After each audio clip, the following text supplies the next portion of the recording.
Grécia Antiga, período helenístico, professora Ieda Avênia. Período helenístico. No século IV a.C., o Mediterrâneo foi sacudido pela expedição de Alexandre o Grande e o mundo das póleis sofreu grandes transformações. Esse conquistador deu ao helenismo uma extensão com a qual nem os mais calorosos defensores da supremacia do grego sobre o bárbaro poderiam sonhar. O Mediterrâneo foi integrado em um único império. O Mediterrâneo na época helenística é ainda pouco estudado. Há aproximadamente mais de um século desperta a atenção dos historiadores e hoje em dia dos cientistas políticos para quem o referencial era a história grega clássica. História esta que terminava nas disputas sangrentas de Demóstenes e de Filipe II, com um ponto final nas conquistas de Alexandre. Contudo, mesmo com poucas pesquisas a nos guiar, o período helenístico oferece à investigação histórica um campo admirável. Ainda que as fontes escasseiem em alguns momentos, multiplicam-se os aparecimentos de uma documentação nova, os papiros. Estes conservam tanto tratados e cartas reais, como registros de contas ou anotações particulares. Paralelamente, a renovação e ampliação da história da arte nos permitiu tratar a iconografia do período helenístico com mais atenção. Começa assim, para a historiografia tradicional, um novo período a que se decidiu chamar helenístico, período que corresponde a uma incontestável renovação do helenismo em todos os âmbitos, mormente a uma interação política, econômica e social entre povos distintos do Mediterrâneo e mais além. Em termos de periodização historiográfica, só chega ao fim quando Roma conquista todos seus reinos. As transformações do século IV a.C. Um equilíbrio precário obtido após a Guerra de Peloponeso na Grécia e a reconstituição do Império Persa por Artaxerxes III ruiu rapidamente, uma vez que Filipe da Macedônia uniram cidades gregas em aliança, Liga de Corinto, com o objetivo de conduzir a guerra na Ásia contra o Grande Rei. Ele foi nomeado hegemon da Liga e, obviamente, da expedição. Atenas nada pôde fazer, Polis, que era o grande foco de resistência ao líder macedônico. Quando Atenas se resolveu a participar da guerra em 336, Filipe foi assassinado e seu filho Alexandre subiu ao poder. Ao mesmo tempo, soube-se do assassinato de Artaxerxes. Desde a sua subida ao trono, Filipe dominou o mundo egeu. Conquistou o litoral trácio-macedônico, que antes estava sob o controle de Atenas, e soube aproveitar-se dos conflitos entre as cidades da Tessália para lhes impor sua autoridade. Em 20 anos, Filipe impôs a hegemonia macedônica sobre a Grécia continental e deixou um reino forte para o seu filho. Liga de Corinto. A Liga de Corinto, originalmente a Liga Helênica, era uma federação de estados gregos criados pelo rei da Macedônia, Filipe II, após a Batalha de Chaeroneia, em 338 a.C. A Liga de Corinto era inicialmente um tratado de paz simples, mas em seguida descobriu-se uma aliança com o objetivo de invadir a Pérsia e vingar a profanação dos santuários gregos durante as guerras médicas. Nesse mapa, nós podemos acompanhar em rosa a expansão do domínio macedônico, em amarelo, os membros da Liga de Corinto e em lilás, o Império Persa. Macedônia era um pequeno reino construído por povos de língua grega, provavelmente os últimos a chegarem aos Balcãs.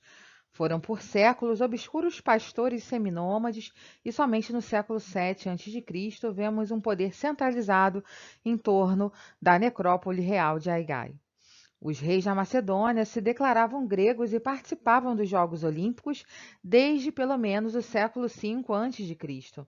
Do mesmo modo, paulatinamente se envolveram nos negócios do mundo grego e, a partir das guerras médicas, estreitaram suas ligações com Atenas, cabeça da Liga de Delos, e cunharam suas primeiras moedas. Helenização da Macedônia. Os vestígios arqueológicos nos atestam a helenização da Macedônia. É no século IV a.C. que modificações na formação do exército criaram uma força militar invencível. A cavalaria dos Etairoi, companheiros, continuou a existir, assim como seu prestígio, mas o surgimento da infantaria pesada dos Peis Etauroi, companheiros a pé, armada com uma lança pesada. A Sarissa deu origem por muito tempo à invencível falange macedônica de Filipe e Alexandre, que se aproveitaram de sua força. Demóstenes e Ésquines. Demóstenes, o político e orador ateniense, foi um dos principais opositores ao domínio da Grécia pelos macedônios, nomeadamente pelo rei Filipe II da Casa Real Macedônica de Argéada, contra o qual pronunciou, a partir de 351 a.C., quatro Fílipicas. Defensor dos tradicionais ideais democráticos da polis e considerando a monarquia como sinônimo de tirania, Demóstenes combateu a perda de independência face aos macedônios. Uniu Atenas e Tebas para a Batalha da Queroneia, em 338 a.C., e a sua dissolução na vastidão do grande império de Alexandre. Já Ésquines, seu contemporâneo e rival, fazia parte do partido pró-monárquico e que aderiu à causa de Filipe II. Alexandre subiu ao poder como Alexandre III após a morte de seu pai em 336 a.C., com apenas 20 anos. Demóstenes chamou-o de garoto inofensivo, não prevendo o enorme sucesso político e militar que o herdeiro do trono da Macedônia viria a conhecer.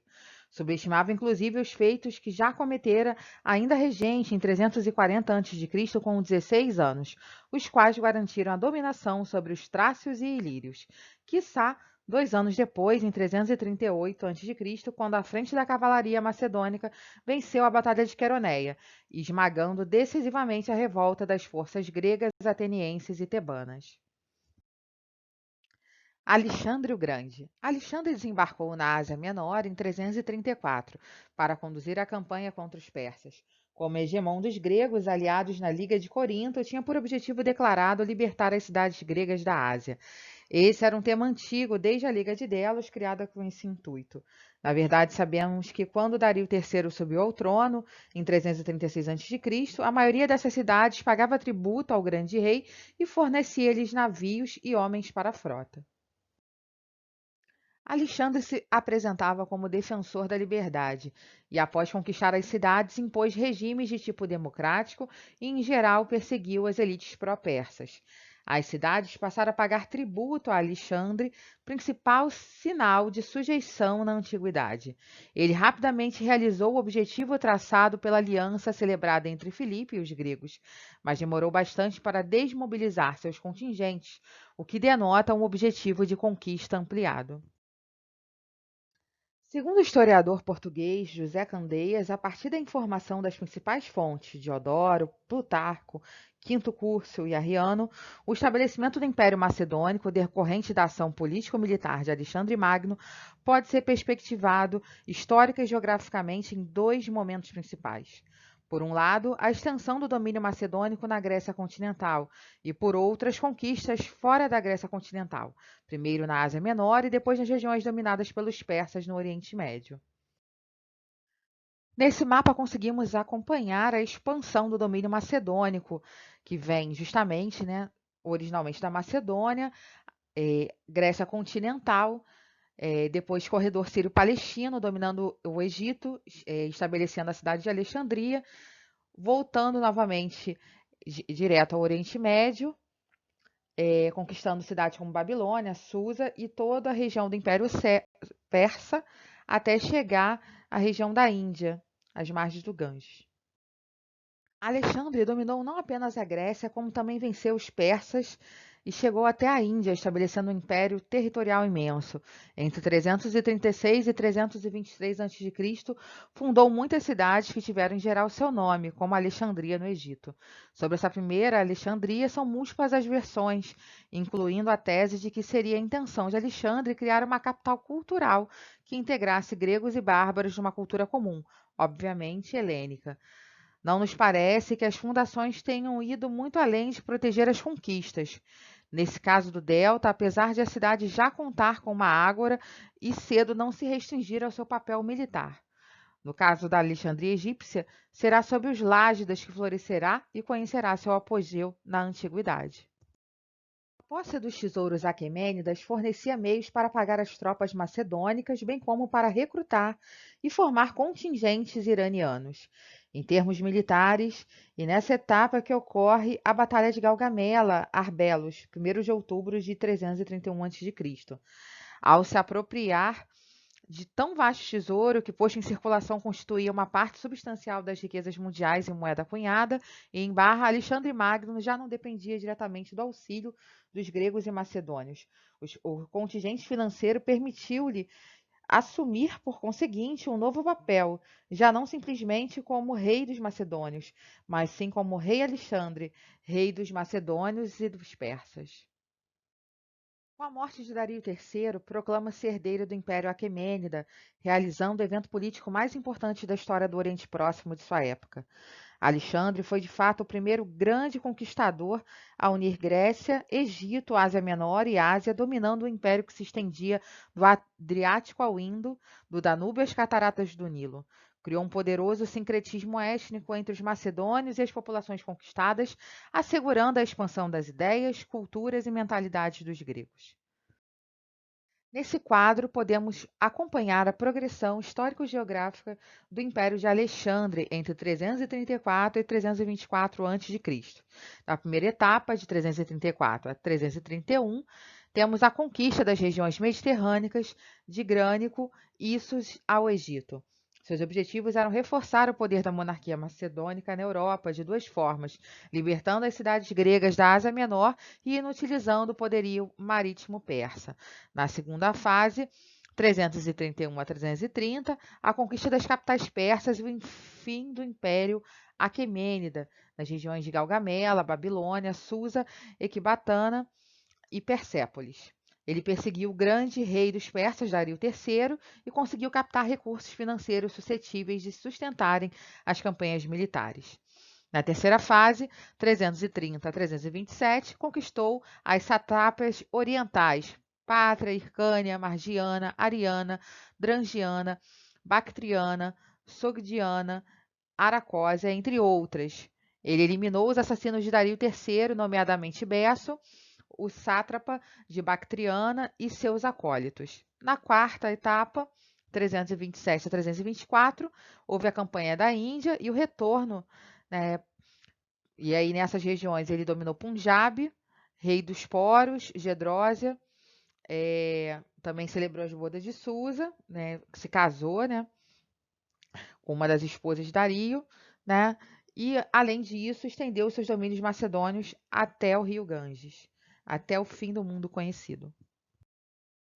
A principal característica desses reinos helenísticos era a convivência de muitos povos, com dezenas de línguas, governados por uma elite de origem macedônica e que tinham na língua grega um elemento oficial e universal. Foram fundadas diversas cidades, como Alexandria, no Egito, que viria a se destacar por uma vida intelectual intensa. A civilização helenística se baseava na convivência de muitos povos e as trocas culturais entre os diferentes grupos se intensificaram de forma extraordinária. Talvez o exemplo mais notório para a história posterior do Ocidente seja a cultura judaico-helenística. Em Alexandria, uma importante comunidade judaica foi estabelecida e esses judeus não apenas adotaram a língua grega, como passaram a interpretar sua tradição religiosa à luz da filosofia grega, antecipando o próprio cristianismo, que também faria interagir as tradições grega e judaica. A Península Grega ficou sob domínio romano a partir de 146 a.C., com o sul da Grécia sob a vigilância da província macedônica, anexada por Roma desde 167 a.C. No entanto, algumas polis gregas conseguiram manter uma independência parcial e evitar a tributação. As ilhas do Mar de Egeu foram adicionadas a esse território em 133 a.C. Atenas e outras cidades gregas se rebelaram em 88 a.C., e a península foi esmagada pelo general romano Sila. As guerras civis romanas devastaram ainda mais a região até o imperador Augusto organizar a península como província de Acaia em 27 a.C.